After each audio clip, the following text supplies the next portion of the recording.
Hola, ¿cómo están? Soy Héctor Alejandro Quintanar. Esta es mi contribución semanal para Sin embargo. En esta ocasión la titulo Morena y Pedro Aces. ¿Apertura o incongruencia? Y planteo lo siguiente. Morena es un movimiento político y partido amplio, cuyas raíces datan de al menos 2 décadas atrás, cuando debió nadar a contracorriente en el entonces llamado régimen de la transición, denunciando las arbitrariedades antidemocráticas más notorias del inicio del siglo XXI, como fueron el sostenido proceso de desafuero y fraude en 2005 y 2006, y asimismo las chicanas que, pese a las leyes electorales, aún ocurrían, y quizá aún ocurren, a ras de suelo en las competencias electorales. A lo largo de su historia, Morena ha sido, sin embargo, un espacio plural, a veces contradictorio, donde sin embargo existen algunos denominadores comunes, más allá del liderazgo fundacional de López Obrador, que se han construido a lo largo de los años, y donde destacan algunos que son inamovibles, como la defensa de la soberanía energética, hecho que reactivó la movilización anticalderonista en 2008, y la recuperación de derechos sociales, donde sobresale el por el bien de todos, primero los pobres, que no es una simple consigna partidista, sino un referente cuyo origen se ancla en un antecedente crucial del movimiento, que fue el gobierno de López Obrador en la Ciudad de México a partir del año 2000. Esos puntos inamovibles han corrido paralelamente a la inclusión y apertura de puertas del movimiento partido, que siempre ha visto en los experredistas, expriistas y expanistas, de arriba o de abajo, a posibles compañeros de ruta, por el hecho simple de que interpelar a un electorado o candidaturas exclusivamente de izquierdas en un país como México podría resultar insuficiente para ganar una elección o que se respete el resultado si éste no es contundente, tal como ocurrió en 2006. Así, Morena ha sido un partido ideológico, pero también con un amplio espectro atrapatodo, cuestión que se ciñe a un fenómeno global en los partidos políticos.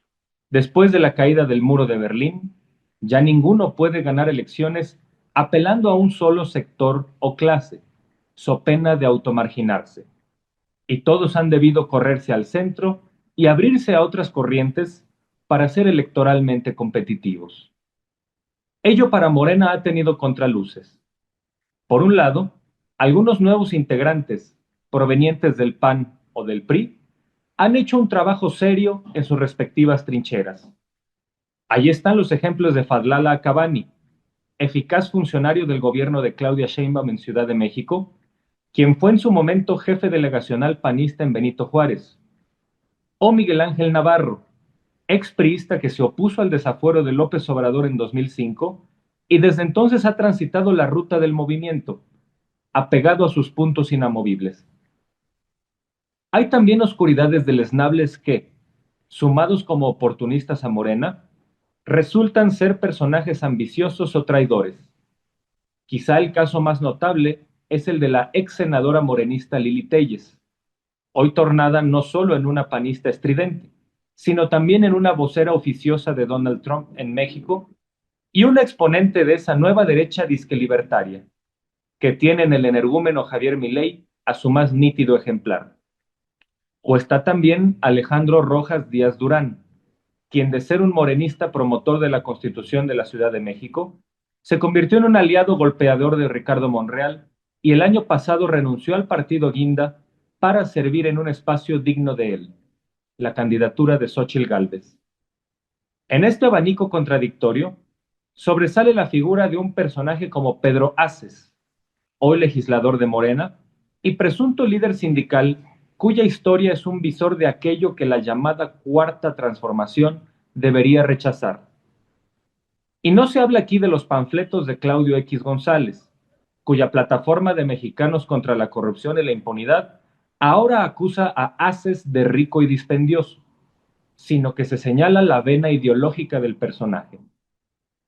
De entrada, se trata de alguien que, en conjunto con Gerardo Islas, proveniente del partido gordillista Nueva Alianza, fundó en 2019 un partido paralelo llamado Fuerza por México,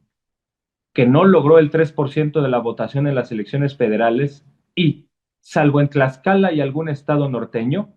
perdió el registro. En un momento donde Morena lucía como nunca un carácter competitivo,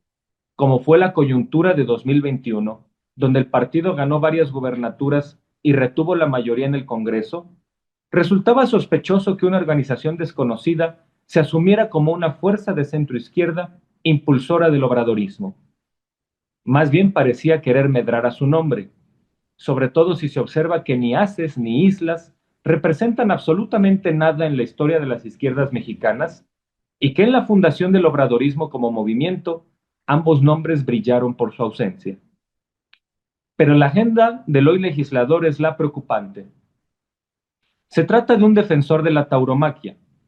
esa caduca actividad de tortura, lo cual lo acerca más a Gabriel Cuadri que a los principios rectores de Morena. Y lo peor está en que, pese a ser un presunto líder sindical, Haces ha sobresalido como un posible impulsor de leyes que podrían vulnerar el pago de nómina de trabajadores para que otras instituciones se cobren a la leonina e impidan a los obreros de disponer y organizar sus sueldos mensuales, mucho menores que la dieta y riqueza de Haces, no como mejor les parezca, sino como la realidad se los imponga. Y es ahí donde sobresale el aspecto central de Morena. Si algo ha dado lustre al primer gobierno federal emanado de ese partido, ha sido una política laboral importante que ha incrementado sustancialmente el salario mínimo de los trabajadores, hecho que ayudó en el hito histórico de sacar de la pobreza a 9 millones de personas, para así constatar la premisa de que por el bien de todos, primero los pobres. ¿Qué tendría que hacer algo como haces en Morena? No se trata de un mero problema de oportunismo o desconocimiento de los principios fundacionales del partido, sino de una práctica de la política caduca, donde mientras de dientes para afuera se defienden causas populares, en curul y en los hechos se atenta contra ellas y, hasta en el camino de las banalidades, se animan acciones risibles, como usar y justificar paseos en helicópteros.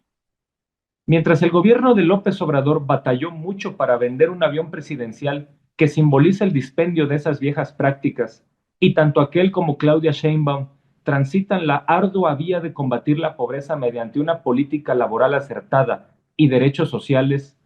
¿qué aporta un personaje como Haces, cuyas ínfulas de líder de partido satélite solo le dieron para una llamarada insignificante en 2021 y cuya agenda discrepa de la fundación del partido y sus ejes rectores? Personajes como Haces poco aportan a un proceso que se ha autodenominado transformador, no solo porque su visión choca con la ideología fundacional del partido en que dice militar, sino que su conducta es más propia de las acciones de forma y fondo propias del viejo régimen. Sí, las mismas que se ha hecho mucho porque sean transformadas. Muchas gracias.